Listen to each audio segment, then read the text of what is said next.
নমস্কার, আমার আজকের নিবেদন সাতপাত্র। লিখেছেন কবি সুকুমার রায়। শুনতে পেলুম পোস্তা গিয়ে তোমার নাকি মেঘ দিয়ে গঙ্গারামকে পাত্র পেলে। জানতে চাও সে কেমন ছেলে?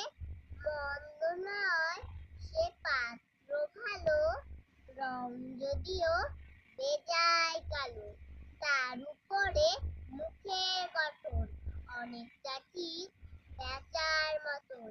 বিদ্যে বুদ্ধি বলছি মশাই, ধন্যি ছেলের অধ্যাবসায়।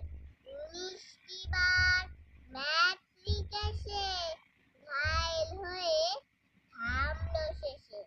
বিষয় আশয় গরিব বেজায়, কষ্টে সৃষ্টে দিন চলে যায়।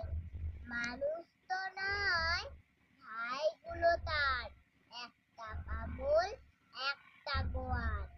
আরেকটি সে তৈরি ছেলে, জাল করে নোট গেছেন জেলে।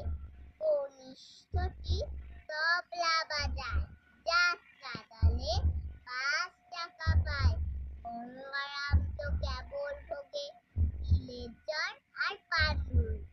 কিন্তু তারা উচ্চ ঘর, কংসরাজের বংশধর।